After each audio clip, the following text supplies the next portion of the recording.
Okay, I think I am live. Alright, so I just got set up. I'm just going to double check here. It's my first time streaming from my actual computer. Seems like everything's up and running. Okay. So, as many people know by now, we are getting the long overdue Mace Windu rework.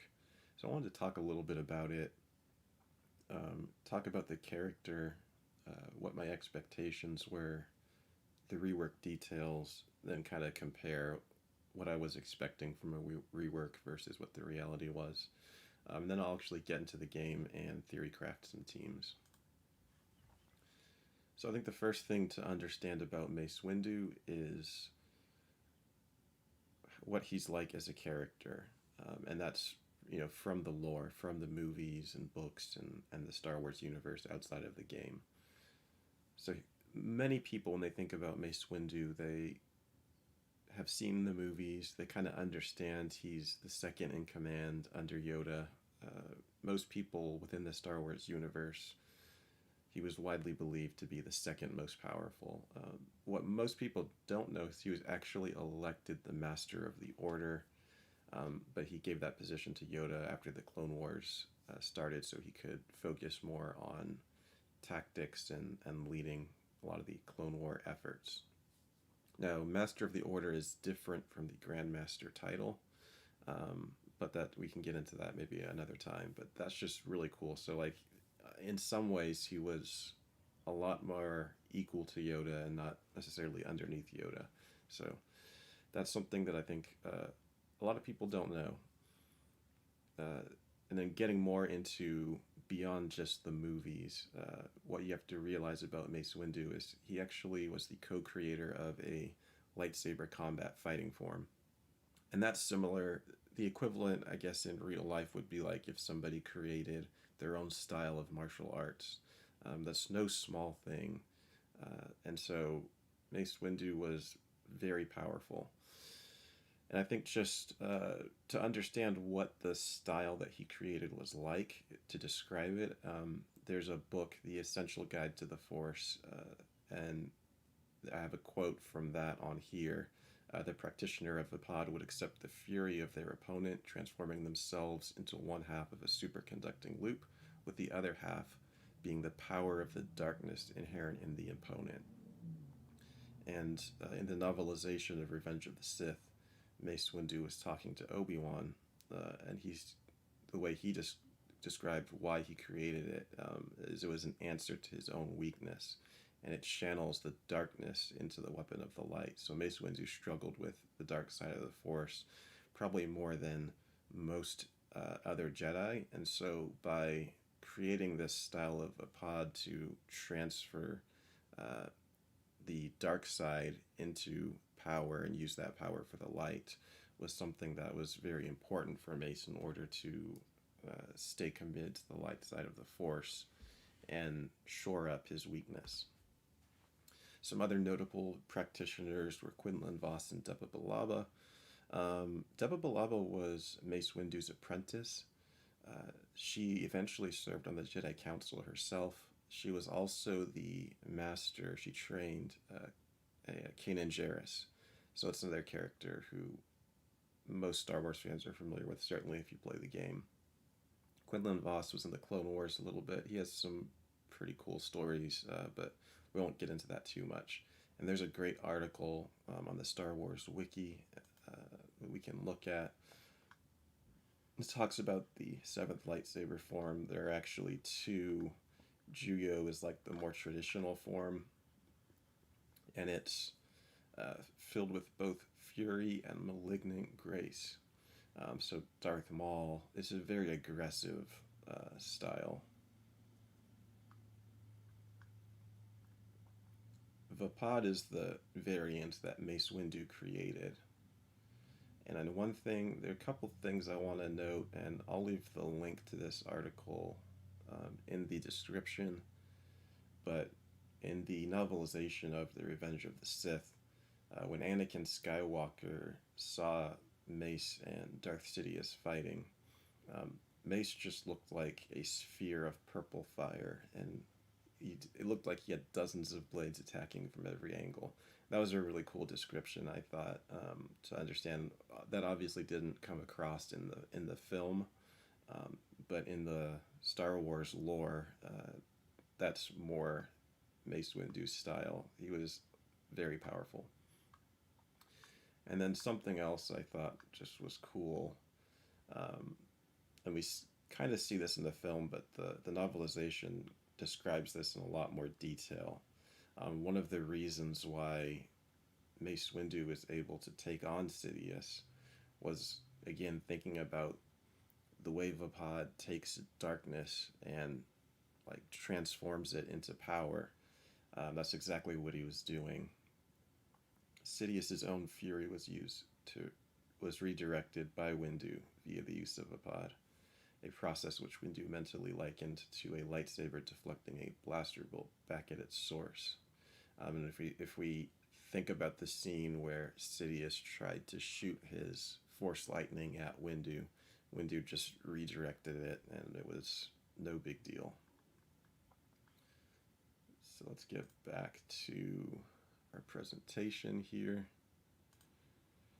And the other thing we have to understand about Mace Windu is the Shatterpoint skill. And so it's described as weaknesses that can be used to shatter physical objects, or it can also be used to shatter events. So a physical example, and this is all just from the wiki article, we should probably just go into that, but Jaina Solo shattered Beskar armor, and in the books, if you don't know Jaina Solo, in the books after Return of the Jedi, this is more considered Legends or the expanded universe. This was before the movies came out, the sequel trilogy. There were stories about what happened with Han, Leia, and Luke. In my mind, those stories are the real sequel storyline. Those books I read when I was a kid, they resonated with me a lot more than the films did. But I won't get into that. No shade to anybody who is a big fan of the sequel movies. To me, they just didn't really resonate with me that much. But for an event example, and there's actually a book called Shatterpoint, which talks a lot about this, but Mace Windu sensed that before the Battle of Geonosis, that killing Count Dooku would have ended the Clone War before it really got ramped up. However, Dooku used to be a Jedi. He was friends with Mace, and Mace hesitated. He didn't really want to kill him, and by the time that, and I'll open the article here and point out a couple things. By the time that the Battle of Geonosis happened, and there was even an opportunity for Mace to kill Count Dooku, he had already set in motion a lot of events where killing him wouldn't have really done anything. So here it talks about Shatterpoints exist only for brief moments, as they could be affected by even the smallest actions. And then it gives some examples here. With the physical items, what you do is by allowing the Force to surge through them into the weak point, individuals could effectively shatter the object, breaking it into multiple fragments. And this is where it talked about Jaina Solo doing that. And then it talks about Kreia, for those of you who are fans of the other video games outside of Star Wars Galaxy of Heroes. You might be familiar with her. Although Kreia is Traya, if you're only familiar with Galaxy of Heroes. The Knights of the Old Republic games is what she's from. I think those are probably the best games maybe ever invented, but I'm not sure. And this is where it talks about Mace Windu with Count Dooku in terms of events. So that's just a little bit about Mace Windu, his lightsaber fighting style, and Shatterpoint, which is an ability that not everybody can use, but some people are able to. Mace Windu is just one of those people. All right. full screen? Okay, I'm not full screen, but that's fine. It's good enough, I guess. So the Mace Windu reworks. Let's talk about my expectations. So I didn't know if a rework would be lore accurate. And what I mean by lore accurate, if we think about Han Solo with his shoots first, think about Old Ben with his sacrifice. Um, those are those are abilities that are accurate to the lore in some way. The shoots first is, really Star Wars lore outside of the movies, depending on which version of the movie you want to talk about. And then Old Ben, he made that sacrifice, and it helped. He became more powerful, and he helped his friends and students in the Rebel Alliance become more powerful. So that's a lore accurate skill. And something, a random example, like SLKR's Siphon ability. It's a super strong ability. I'm not sure what connection that has to Kylo Ren at all. Admittedly, I'm not as invested in the sequel trilogy, so it's possible there is something about the character that I'm just not aware of in terms of the books or any of the materials outside of the films, but I'm not sure how the siphon connects to the character of Kylo Ren. It's a very powerful ability, though, so I didn't know what way they would go. But a couple things that I had in mind, I thought that with how much time was spent, we might be getting a character like Depa Billaba or Quinlan Vos. I really didn't expect Sora Bulk, just because he's such an obscure character. Only like the most hardcore fans have even heard the name before. But I thought Depa Billaba, we do have some familiarity with her in Clone Wars than she was in the movies, kind of in the background though. Quinlan Vos was in the Clone Wars. That was kind of a long shot, but I thought we might get a new character like that. And if we think about the way Ahsoka Tano, not Commander Ahsoka, not the Fulcrum version of Ahsoka, but the Snips version of Ahsoka. If we think about the interactions she has where she's assisting Galactic Republic, she also gets a bonus for being with Jedi Knight Anakin or General Kenobi. I thought we might get a character like Depa Billaba that has some bonus for being with Mace Windu. That might have been pretty cool. Sith or dark side enemies would give Mace Windu buffs and bonuses due to Vapad. Immunity to shock, stun, fear. I was hoping at least shock and stun or reflecting damage. And that's just from the movies when Sidious tried to shoot his lightning. Mace just redirected it, so he didn't get shocked, he didn't get stunned, nothing like that. So I thought we might see some immunity to that. And then he has so many iconic lines, I thought we would see those in the skill names. So the TLDR version of Mace Windu's kit, so he's a taunting, that's in quotation marks. It's not the actual buff taunt, it's a new thing. We'll talk about that in the details. Galactic Republic Jedi Tank. He has 2 skills which boost his turn meter by 50%. He's got a Shatterpoint ability. It's a new debuff that he applies to a random enemy. He will deal damage, he calls an assist, and he swaps turn meter. So that's huge. He ability blocks on basic, and the basic damage scales with his health. He has multiple protection recovery mechanics. He spreads Foresight to other Galactic Republic Jedi.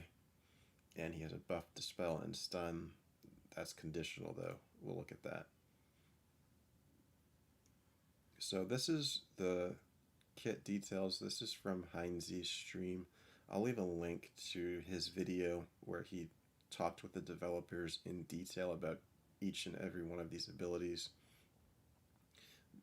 I won't bother going over the old text. I'll just talk about the new text. Deals special damage to target enemy, inflict ability block for 1 turn. Deals bonus damage equal to 5% of Mace's max health. If Mace is above 50%, he gains 50% turn meter. If he's below 50%, he recovers health equal to 100% of the damage dealt. The note that I have on this is not these bonuses are not dependent on it being his turn. So you can call him to assist, and he's dealing 50% turn meter. There's also another big thing to talk about when we talk about his taunt skill. We'll get to that in a minute.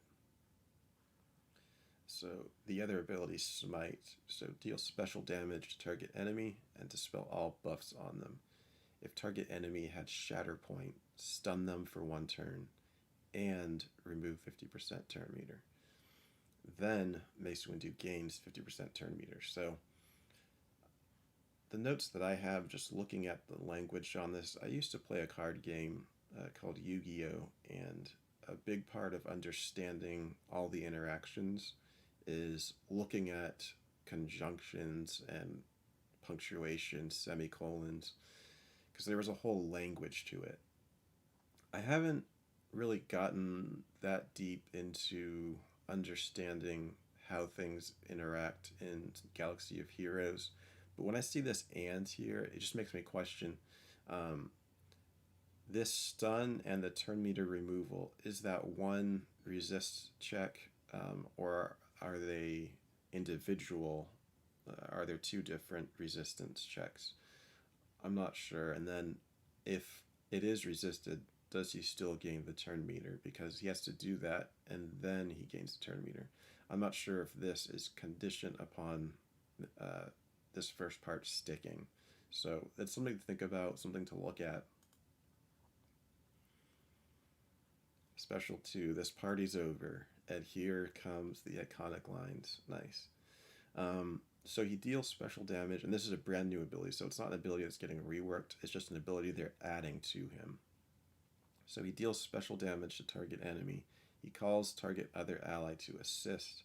If target enemy had Shatter Point and target ally is Galactic Republic, swap turn meter with target ally. So that's amazing. But this isn't. We're not done. If target enemy had Shatter Point and target ally is Jedi, Mace gains 2 stacks of resilient defense, maximum of 8 for the rest of the encounter.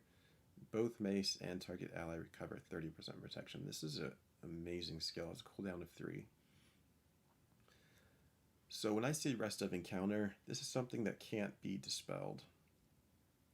And then a nice combo, you swap with the highest turn meter ally, so you can take another turn very quickly.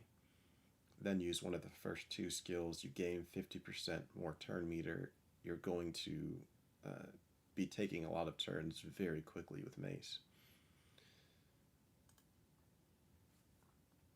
His leader ability, Take a Seat, another iconic line. I love it. It's not a great leader ability. I mean, 20% max health and offense. You recover 10% health when they score a critical hit. There's too many great Jedi leader abilities to ever use this. Maybe when you're very early game, you might use that. I can't think of very many times where I would want to use that. I mean, there are just too many other options. So is another unique of a pod. This is an existing ability, but it's getting a Zeta. So the new final text, Mace gains 30% max health. That's just a one-time, whatever his health is, he gains 30%. At the end of each turn, this is a separate ability, so it's not he gains 30% health at the end of each turn. It's at the end of each turn. If another ally with protection was damaged by an attack that turn, Mace gains 3 stacks of resilient defense, max 8 for the rest of the encounter. If he has not gained resilient defense this way since his last turn. While Mace has resilient defense, he has plus 10% offense per stack and 100% counter chance. This is huge. Whenever Mace gains taunt, he dispels it. He gains 2 stacks of resilient defense. Enemies will target this unit, lose 1 stack when damaged by an attack. So it can't be dispelled, and it's he's losing it similar to the B1 battle droid, how they have stacks and you attack them and some of those stacks disappear. So they have to attack Mace. Then remember, when on Mace's basic ability, he's going to counterattack. And on his basic ability, it doesn't have to be his turn. He's going to gain 50% turn meter. So if you think about this, buying attack that turn, Mace gains. If he has not gained resilient defense this way since his last turn. So he's going to get 3 stacks of this. Your opponent has to attack him. Mace counters, he gains 50% turn meter. They have to attack him again. Mace counters, he gains 50% turn meter. He's already taking another turn. So Mace is not going to ever lose those stacks of resilient defense. He's going to be counterattacking and taking bonus turns, so it's going to be a permanent taunt. So if you want to counter this, this is so insane. Like, if you want to counter this, you have to use mass attacks on him or multi-instance damage attacks like Fennec or Dark Trooper. Otherwise, you're going to keep hitting him. He's going to keep attacking. He's going to keep counterattacking, gaining turn meter. And so people familiar with the game, like, I'm already thinking Qui-Gon Jinn's going to be the home for me. I'm going to throw him on defense and tell my opponent good luck with that, because Mace won't be able to die unless they kill Qui-Gon. As soon as they take shots at Qui-Gon and do any damage while he has protection, Mace is going to be gaining stacks of resilient defense, and they're going to have to go back to targeting Mace. It's going to be a nightmare. Keep in mind, all the while, Mace is going to be getting turns. He's going to be able to restore protection on people. He's going to be taking counters. I mean, this is insane.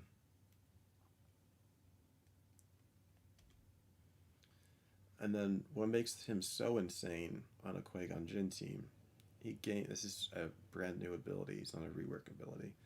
He gains 30% offense. Under a Qui-Gon lead, that's going to be a lot of offense, because he's going to be gaining more offense based on his speed.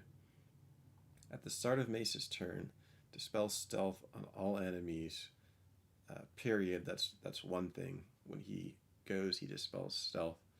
And then a random enemy, excluding raid bosses and Galactic Legends, is inflicted with speed down for 1 turn and Shatterpoint, which can't be evaded or resisted.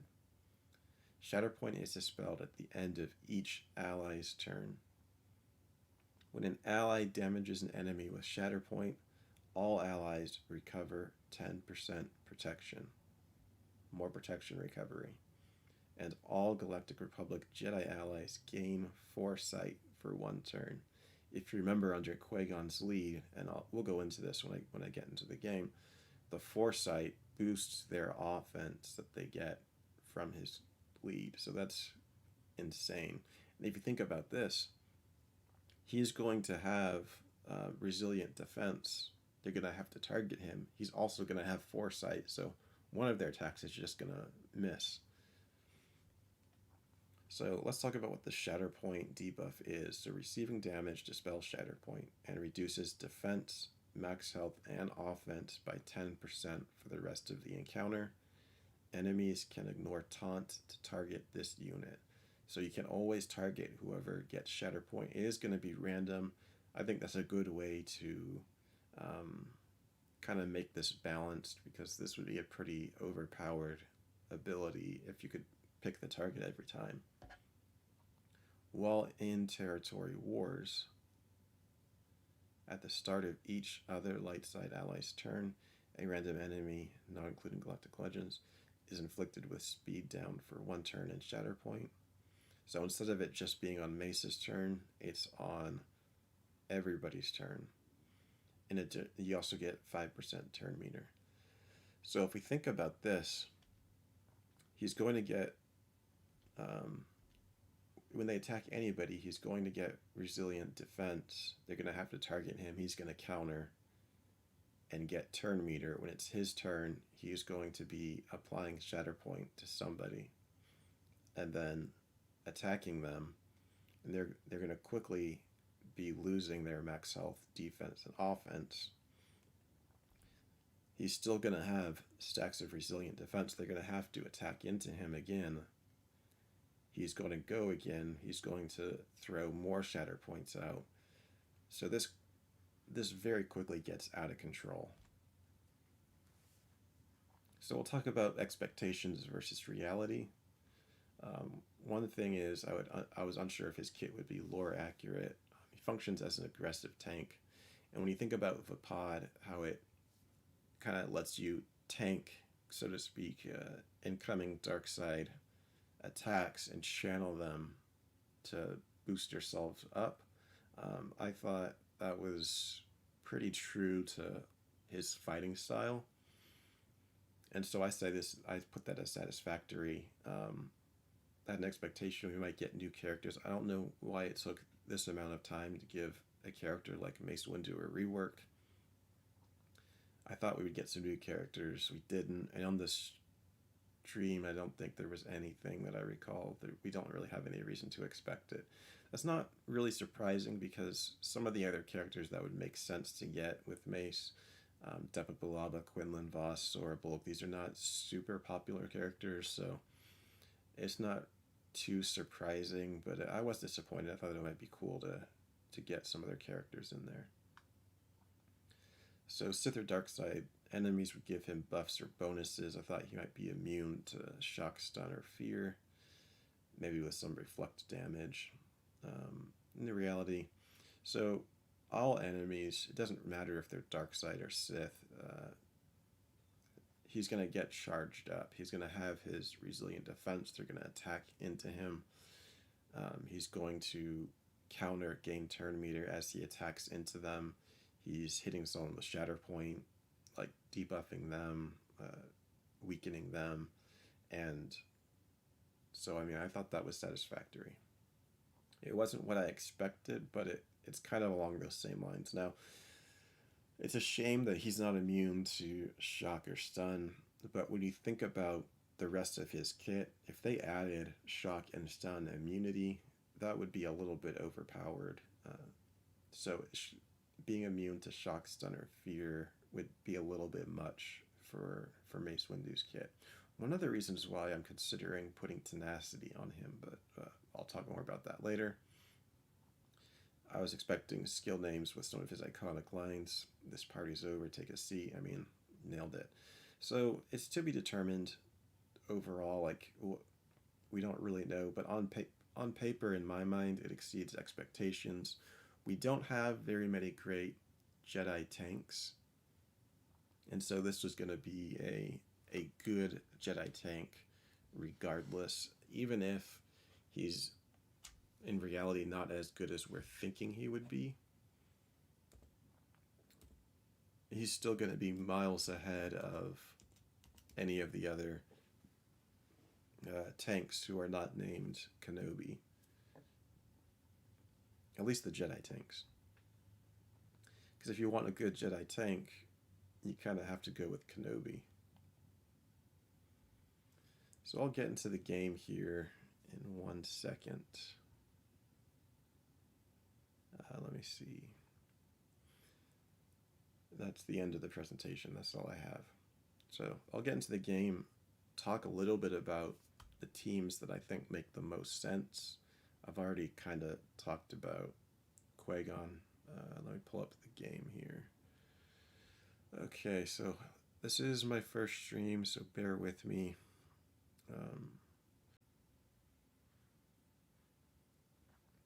Okay. So I just switched views. If you bear with me for one moment, I want to make sure that I'm still coming through. Because I had to pull. You should be seeing my iPad. Can somebody confirm in chat, 1, if they can hear me, and then 2, if you're seeing my iPad.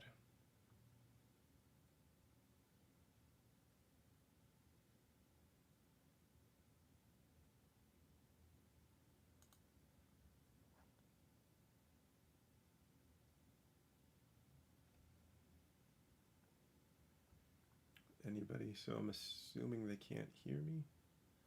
Or maybe just no one. I mean, I have 2 people here, so maybe they're just not responding. Maybe they're not paying attention. Okay, I'm gonna pull this up myself.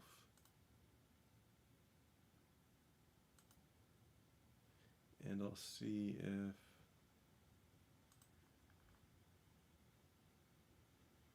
let me see here.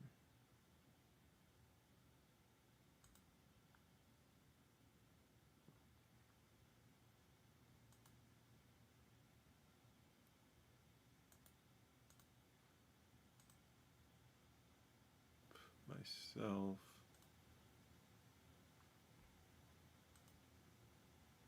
And I'll see if,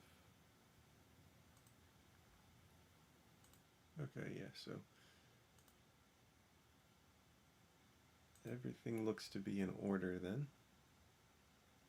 So I'll talk about the teams and a mistake that I think a lot of people are making. So many people are saying, hey, great, I can throw Mace Windu in with Jedi Master Kenobi and I can free General Kenobi up to go for another team, maybe back into Padme or something to that effect. Remember, a big part of Mace Windu's kit is gaining that turn meter on his basic. So he's getting 3 stacks of resilient defense. Every time they attack into Mace, Mace counterattacks, gets 50% turn meter. That's huge.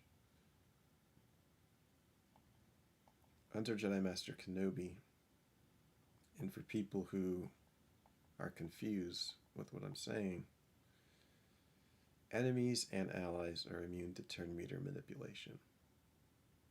It's at the very bottom of this huge wall of text, so some people might not understand this.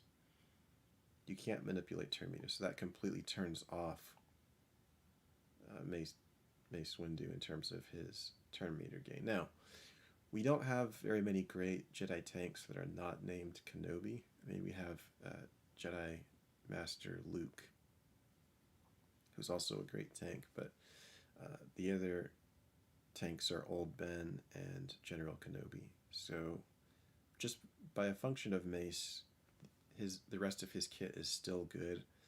He's still going to be a good character that works in your Jedi Master Kenobi team. He's still going to be a good character who works in the Padme team. Again, we don't have a lot of taunting tanks that are Jedi or Galactic Republic.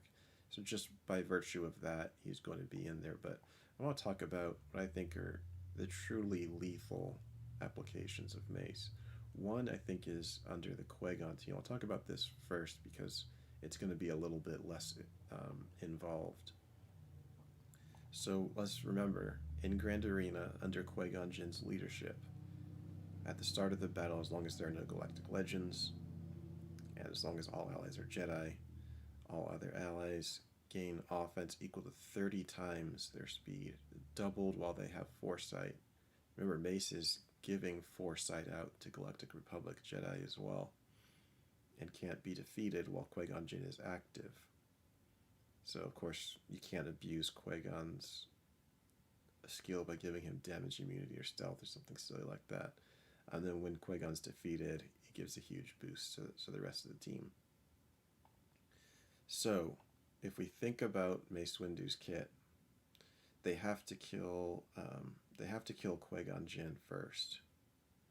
As soon as they target Qui-Gon Jinn, going back to Mace Windu's unique, and I'll switch back here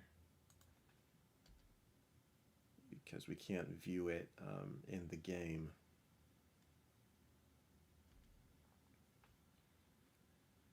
Under his unique, if another ally with protection was damaged by an attack, Mace gains 3 stacks of resilient defense. So they're going to target, let me switch back to the game. They're going to target Qui-Gon Jinn to kill him. As soon as they hit Qui-Gon, Mace gains 3 stacks of resilient defense. They have to target Mace. They target Mace, they attack him. Mace then counterattacks, gets 50% turn meter, Remember, they have to hit him at least 3 times to make him lose his resilient defense. Mace gains 50% turn meter each time, and then he's going to go again and again and again, and as long as they're in an endless loop, they have to keep hitting Mace. Mace counterattacks. He keeps resilient defense up, and they're not able to kill Mace ever until they kill Qui-Gon. As they're trying to hit Qui-Gon, Mace is going to keep getting resilient defense, and if they do like a mass attack onto Mace, then that means they can't do the mass attack onto Qui-Gon. And so this just makes the Qui-Gon team, I think, a lot more resilient and gives you more options. I think if you put him on defense, Bad Batch is still going to counter it. But I think the Rebel counter becomes a lot more tricky. And I think a lot of like trying to do stuff with Vader may or may not still work. I mean, I guess Vader can go into Merciless Massacre and get around that. So just depending on what your opponent has, it might make it more valuable on defense. But I think taking it on offense with the AI is just not that smart. That's going to... I think you're going to be able to do more with Qui-Gon Jinn on offense than you could currently do, and I think it just makes that if your opponent doesn't have the right teams to counter it, it makes the team even more deadly on defense. So again, at my level, I'm at 4 million galactic power, almost approaching 5. A lot of my opponents don't have great counters to Qui-Gon Jinn. It's not uncommon for me to put him on defense just based on what my opponent has, and so that's just a good option. So looking at the Jedi Knight Revan team, this is where things get pretty insane. So let's not forget, Jedi Knight Revan can start things off. He'll do an AoE, that's 1 attack, and he'll do a turn meter swap. You can do a turn meter swap to Mace. So you give it over to Mace. We can't see his skills yet. Mace will then put Shatterpoint on an enemy. You can then, and let me switch back so we can look at his skills here. So it's going to be Mace's turn. He's going to give Shatterpoint to one enemy.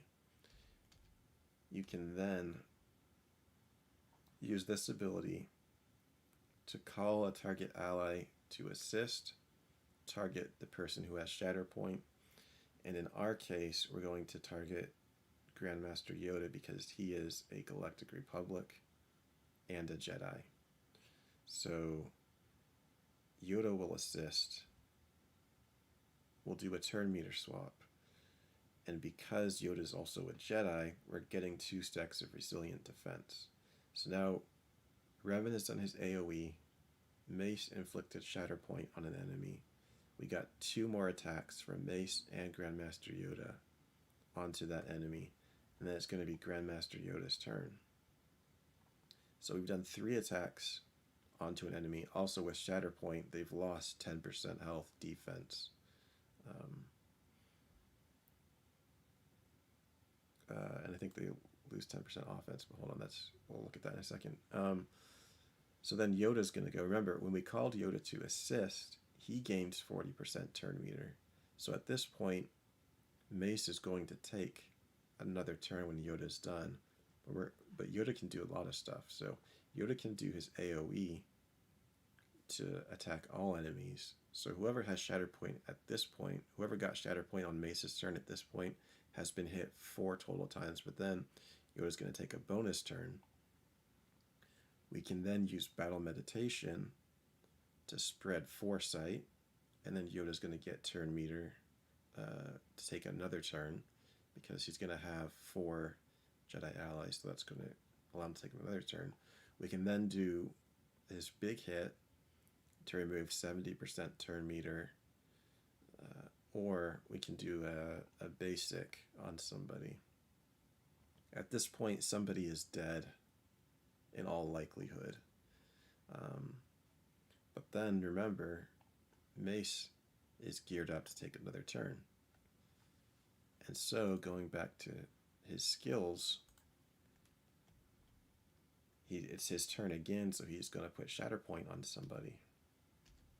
So now we can use this skill to then, oh no, not that skill, this skill, to then, so this one's going to be on cooldown.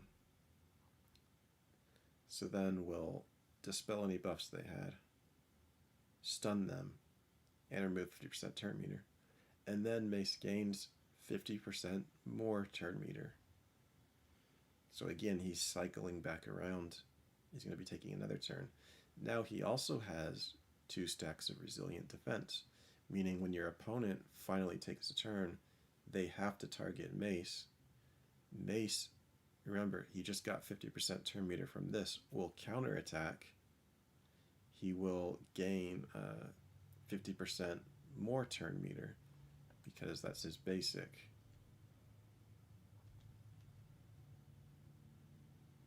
So now Mace is taking another turn. So you can quickly see how, like, this Revan's already a crazy team. I'm not sure how much more things Mace Windu is going to help the Revan team. So this might be overkill, to be honest. I, right now, typically use Ezra Bridger on this team, and I kill just about anything. So it's possible that Mace Windu is not going to add enough for this team to take out anything that it can't already take out. So this might be overkill, but the crazy part of this is just this is just another cool interaction. Strategic advantage. You can target somebody and you pass strategic advantage to them. You both do basic attacks. And because Mace Windu and Yoda both gain turn meter from their basic attacks, if you just use this to target each other, you're constantly cycling turn meters so quickly. And then of course, Bastila and Jolie can both call ally to assist. Generally you're calling in Yoda, but there may be scenarios where you want to target Mace Windu. So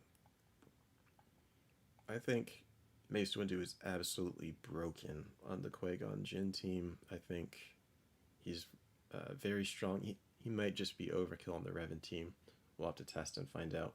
And then he still works on both of these teams as well. Now the developers actually said he's going to be at home under with a Starkiller team. I don't have Starkiller. I'm honestly not even that familiar with Starkiller's kit. So I don't know. I imagine if that's what the developer said, he's probably going to work very well under Starkiller. And I think you can use Mace Windu under a lot of different teams. He's just going to be an awesome tank to have in general. Because something else to think about, even outside of Jedi, at the end of each turn, if another ally with protection was damaged by an attack that turn, Mace Windu will gain those stacks. The allies don't have to be Jedi. So if anybody with protection was damaged, Mace is going to taunt. He's going to do his thing. So you can, the uses for Mace, anytime you have a tank who can regain taunt over and over, that's a strong skill to have. In fact, a character who I'm likely taking to Relic very soon is Zalbar. I'm not even on in the game.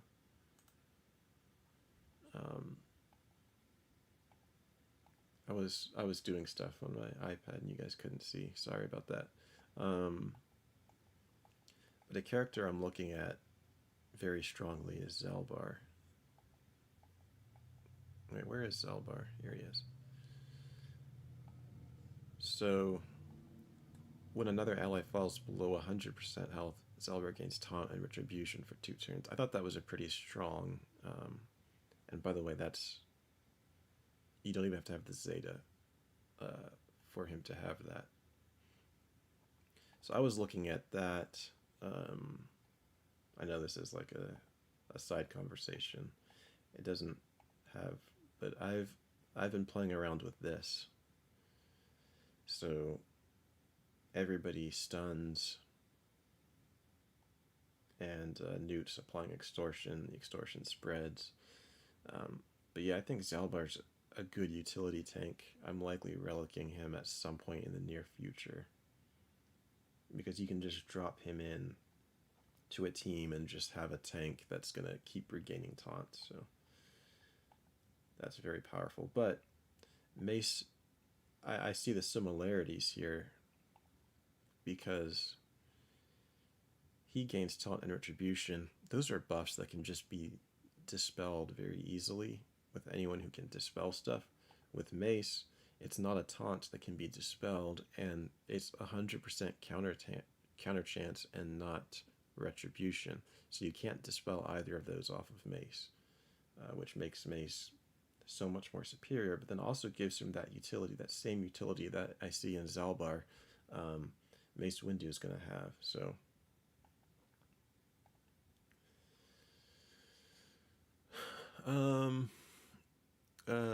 Sith Lord Jar Jar in chat says they nerfed Mace. What do you mean? They haven't released the... So if you're looking at Mace Windu in game, they haven't released the rework into the game yet. So he still has his old kit. He hasn't been nerfed.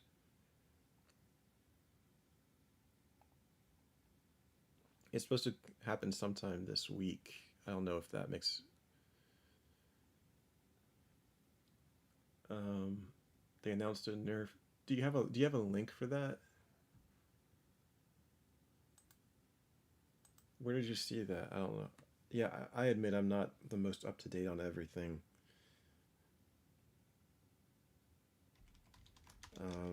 I'm gonna look it up really quick. If you have a link and you can put that, that would be helpful to me. I'm gonna go to the forums. Let me switch screens here. So I'm gonna look under the dev announcement and news. I'll look under game updates. I'll look under Mace nerfed on arrival. Okay. So I think I want to look under the dev announcements. I think that's officially from the developers themselves. Oh man, important update on Mace Windu rework. No. What changed? Okay. We also have a few reminders and corrections about Mace Windu's updated kit. Yikes. Okay. First off, the kit was revealed Friday. It had one important change since the preview was recorded. The basic ability. Oh, no. If it has to be his turn, I'm going to be so mad. Deal special damage, inflict ability block for 1 turn. Attack deals bonus damage equal to 5% of Mace's max health. If Mace is above 50%, he gains 15% turn meter. If Mace is below 50% health, he recovers health equal to 100% of the damage dealt. The preview last Friday showed 50% turn meter on Mace's new basic ability instead of 15. So they sold somebody 15 and they thought it was 50. This was a balance change that came late in the testing process and was done after the interview. Oh, so at the time of the interview, it was truly 50%. Yeah, that would be weird if the developers were sitting there and it said 5-0 on the screen and nobody said anything, but it seems like that was a change though. Okay, wow, thank you for bringing this to my attention, Sith Lord Jar Jar, I appreciate that. Yikes.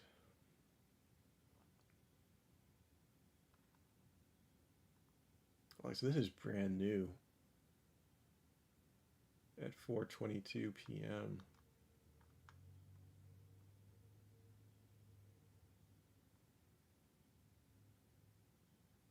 Oh. And then under Kenobi,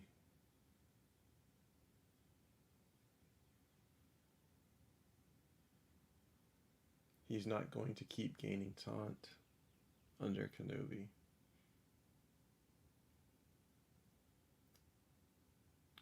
I didn't even think about that.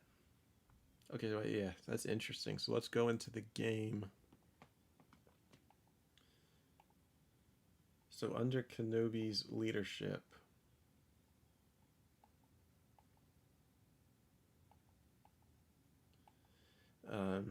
he has Galactic Republic tanks gain taunt for 2 turns at the start of the encounter if they do not have it.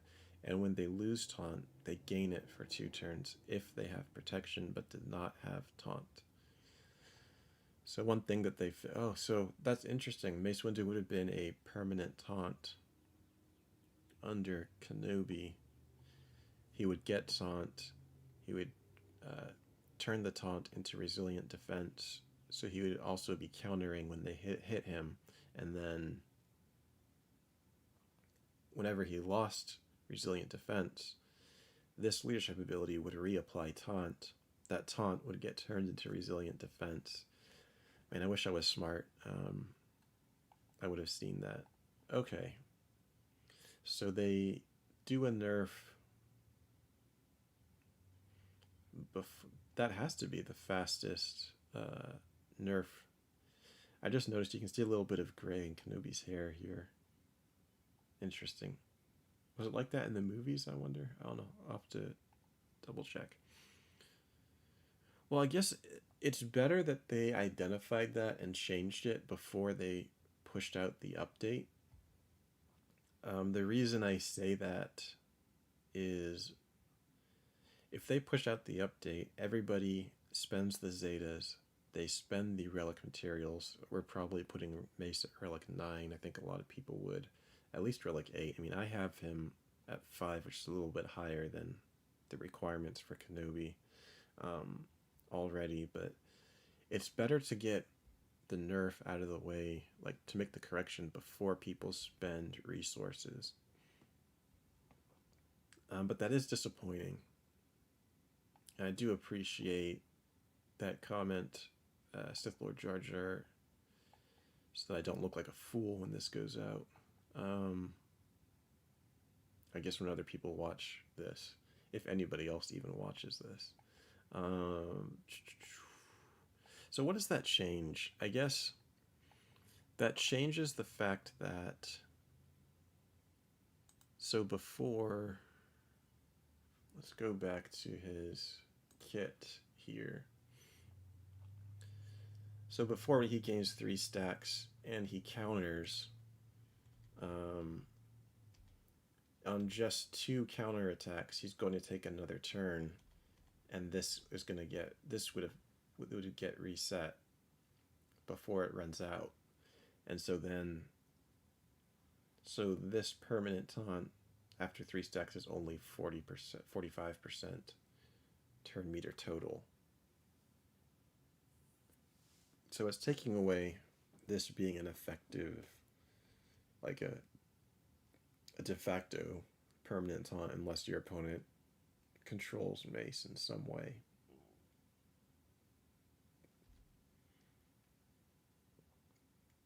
Interesting.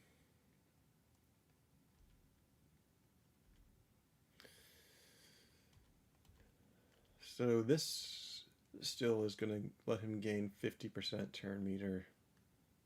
So if you do this skill first, on your first turn, you'll charge up to 50%.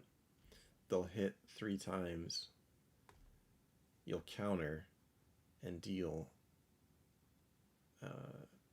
and get 50% and get 15%. After 3 counters, you'll be at 95% total between the 50% you got here and those 3.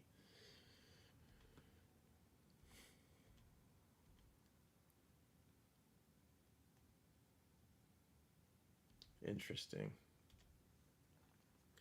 Okay, so let's talk about what that changes. So I think the opportunity cost from putting Mace under a leadership that doesn't allow turn meter gain goes way down. So it's a lot less expensive. The turn meter gain you're missing out on is a lot less now, so it becomes more attractive to use him as an option under Kenobi or Padme. The general analysis overall, to get the most out of Mace Windu the character, you do want to use him under a lead where he can make use of his turn meter gains. He still can swap turn meter. So I mean, even under either of these leads, you can still do your turn meter swap, I believe. I assume under Padme you can. And it's actually, it's not even Padme's leadership, it's her unique. Allies can't gain or lose bonus turn meter. Yeah, so I believe you can still do the swap under both of them. Yeah, so I think that makes Mace a little bit more attractive under these teams. But you are still missing out on that turn meter swap, so you're getting a little bit less out of Mace. Yeah, I'm kind of bummed. I mean, I guess because I was thinking this is so broken to put Mace on this Qui-Gon team.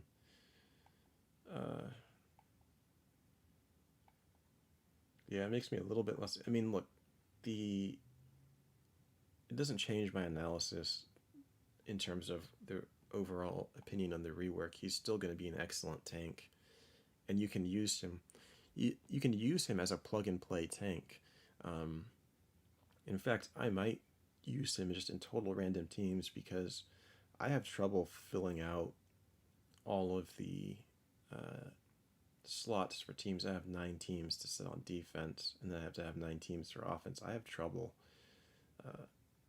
filling all of those teams with quality teams, which is why I wanted to get Zalbar relicked, because being able to drop in a tank just adds some viability to any team. A generic tank that can just regain taunt a few times. And I think Mace Windu also has that viability. So there's still a lot to be done.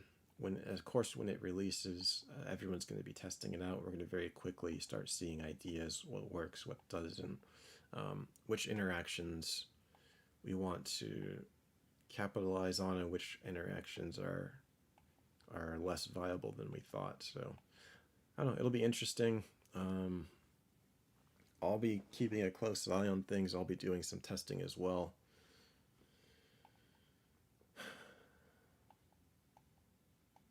Look at that. Yeah, so all right, I think I'm going to end the stream there.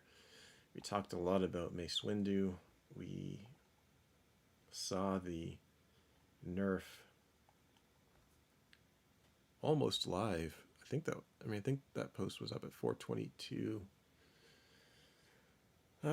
Yeah, I mean, I kind of regret that I put that whole presentation together and really was talking for a while, and then it turns out it's not quite what I was expecting. But again, my analysis stays exactly the same. In terms of, I still think he's going to be a very good character. If you don't have him, you're going to want to add him. And I think that makes the Jedi Master Kenobi, getting Jedi Master Kenobi, even more attractive, because not only is he the best Galactic Legend in the game, at least in my opinion, but now, actually, let me talk about that for a second.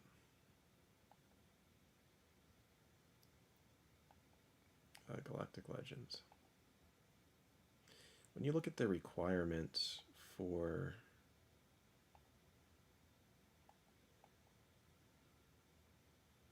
Jedi Master Kenobi, General Kenobi is an amazing character. Negotiator is an amazing capital ship. Mace Windu is now going to be amazing. Bo-Katan is a good Mandalorian to have under Maul. That's where I've been using her. I do have Mandalorian Maul, and so that just, it fits with that. Qui-Gon Jinn with his Omicron is amazing. The Magna Guard and Grievous are two good characters to have. Wat Tambor, Relic 7's extreme, but it is a character you want. Cad Bane and Jango Fett, very attractive characters.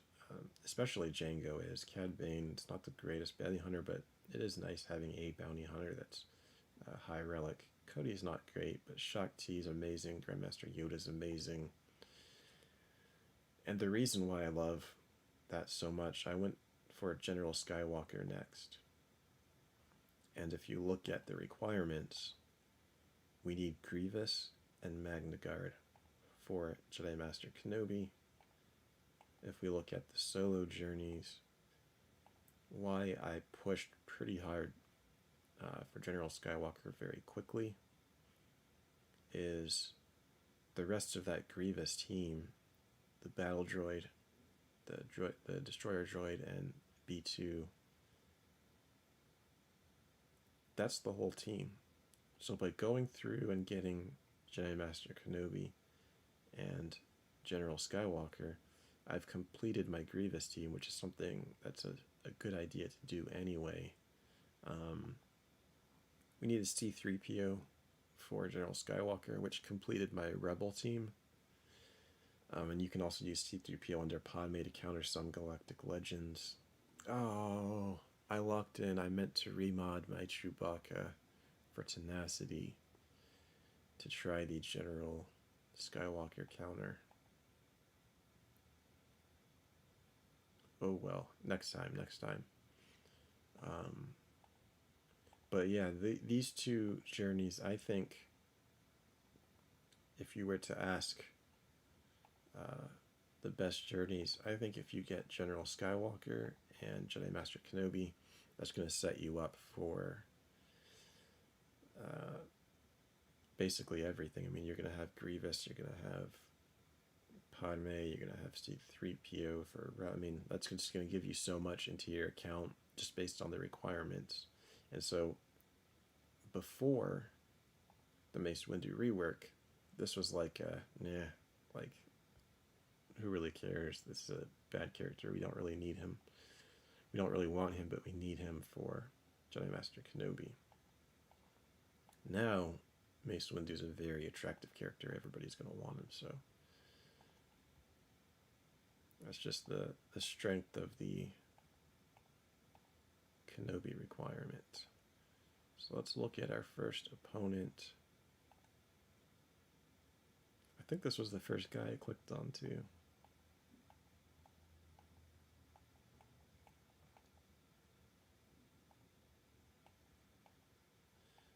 So let's look at speed.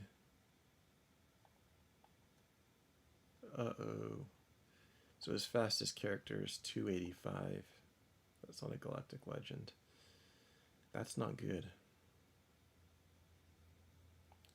So I already feel pretty good about this matchup. As long as he does not have the Executor.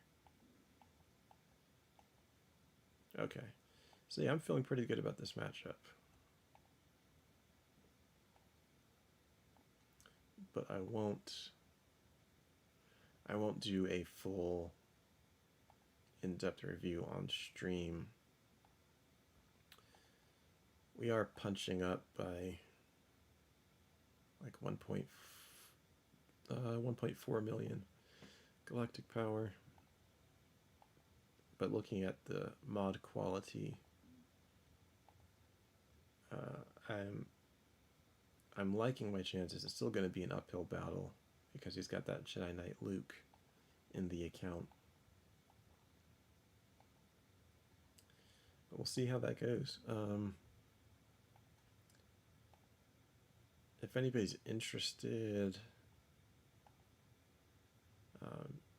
on those Grand Arena streams, I will do my best to stream them as long as I'm around on my computer at home. I might have to play them on my mobile device. We'll see.